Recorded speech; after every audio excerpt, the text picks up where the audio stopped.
Scene 3 begins not with fireworks, but with an ordinary moment. Nicole asking Riley a question about four-wheelers, trucks, prices. The kind of everyday conversation that exists on the surface of a day, like chatter meant to mask an undertow. And the way Riley fails to answer at first signals everything. Her mind is somewhere else, heavy and loud, drowning out even simple questions, and women, especially queer women, recognize this kind of moment intimately. The instant when a friend's body language changes before any words do. When you can feel something wrong, even in silence, because women are trained to observe tone shifts, to sense emotional weather like a storm rolling behind someone's eyes. And when Nicole tries again gently, "Did you hear what I asked?" It is not irritation, but concern disguised in casualness. And Riley finally admits she has some stuff on her mind. A mundane phrase that carries fear like a shaking hand, and then she pours out what's been pressing against her. Ribs, the night with Tom, the drinks, the sex she might not have been ready for or might regret. And now her period is late, 10 whole days late, and hearing her voice tremble in the script, pausing, repeating yeah, as if trying to warm herself up to honesty. We are reminded of how terrifying it can be for women to confront pregnancy scares, to have one moment rewrite their path, and we watch Nicole immediately shift into caretaker mode, asking about symptoms, swollen breasts, spotting, cramps, not as a doctor, but as a woman who understands the body through experience, through pain, through fear. And queer audiences will notice something deeper underneath. The closeness of women supporting each other even when the crisis is rooted in heterosexual dynamics, and how emotional intimacy between women often deepens not through romance alone, but through shared vulnerability, shared fear, shared bodily uncertainty. And Riley, scared and lost, looks to another woman for comfort, not a man, not Tom, because she knows Nicole will not judge her, will not shame her, will not diminish her panic. And queer viewers might see themselves in Riley, not because pregnancy fears define queerness, but because so many queer awakenings begin not with desire for women, but with noticing who we trust, who we run to, who we allow to witness us crying and afraid. And Nicole offers safety with such tenderness. She will buy the test. Riley does not have to go alone. She will hold her hand through the 2 longest minutes of her life. And this simple act becomes a kind of love story, not sexual, but intimate, rooted in care, the kind of bond queer relationships often build.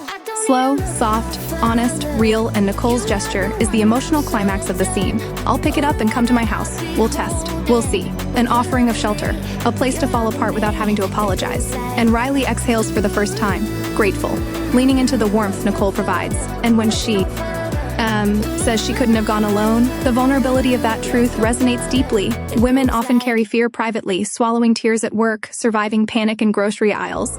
But being invited to fall apart with someone else is a relief heavy enough to break open even the strongest exterior.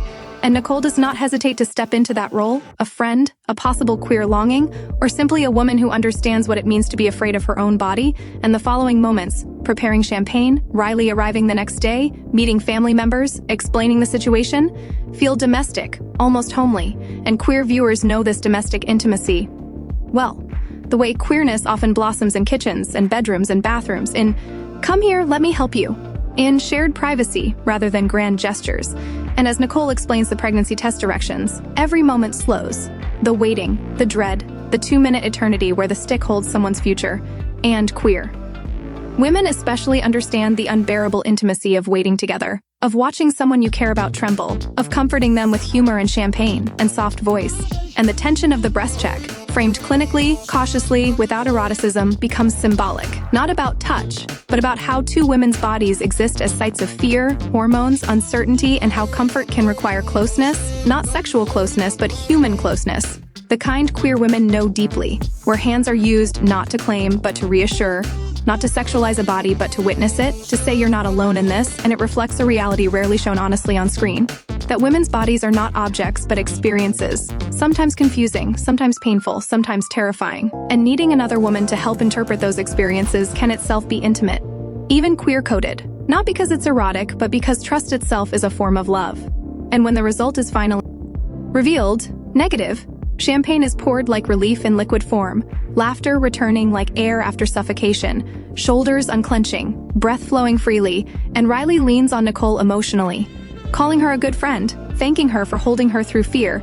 And this relief is not played as comedy or triviality, but as release, the ending of a storm, the kind of catharsis queer media often ignores in favor of sensational plot.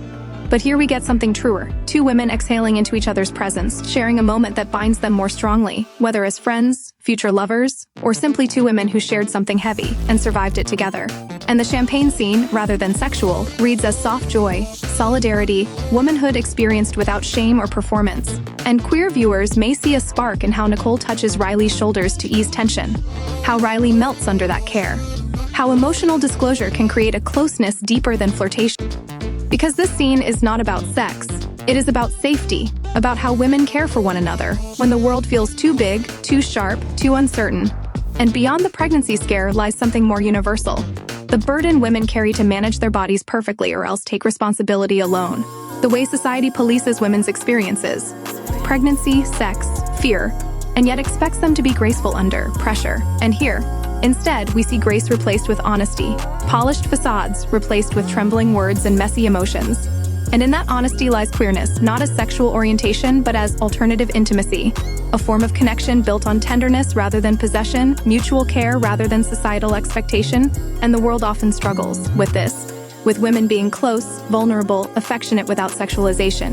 Because female intimacy threatens norms, women are supposed to compete, to gossip, to please men, to withhold emotion, yet here they choose each other, prioritize each other, save each other from spiraling, and that is queer in essence. The refusal to center men in the moment, the prioritizing of women's emotional interiority, the creation of safety between women, and this scene subtly challenges cultural discomfort with women's closeness by centering it unapologetically, showing that two women alone in a bathroom with a pregnancy test is not scandalous. It's human, ordinary, profound, something countless viewers will recognize as real life. And queer audiences, especially women who learn desire through emotional intimacy first, may see in Nicole's steady hands and Riley's tearful relief the echo of moments where a friend became more than a friend, not because of a kiss, but because of how she stayed, how she held, how she made fear feel survivable. And the champagne glasses clinking at the end ring like a celebration of resilience, of womanhood, of queer potential. Not in a sexual sense, but in a radically emotional one where connection is measured not in touch but in trust, in who we call when we're scared, in who buys the pregnancy test so we don't have to walk into the store alone, in who pours champagne to ease shaking hands, in who sees our vulnerability and doesn't look away. And by closing with Riley thanking Nicole, saying she doesn't know what she would have done without her, the scene leaves us with a testament to the power of women's care networks, the soft architecture of intimacy, the queer possibility humming underneath acts of support. And it invites the audience, particularly queer women, anxious women, women who have held each other's hair while crying, who have waited for test results with shaky breaths, to recognize themselves, not in spectacle but in reflection. Because this scene is not about fantasy or taboo. It is about truth, connection, and becoming visible in moments of fear, about letting another woman hold the weight with you, about love that is not sexual but still transformative. And for queer viewers hungry for nuance, this scene offers something precious, a reminder that intimacy between women does not require sexualization to matter. It can live in tears, in care, in shared breath over a bathroom counter, and sometimes these are the moments where queerness begins, not with a kiss, but with a woman saying you don't have to go through this alone.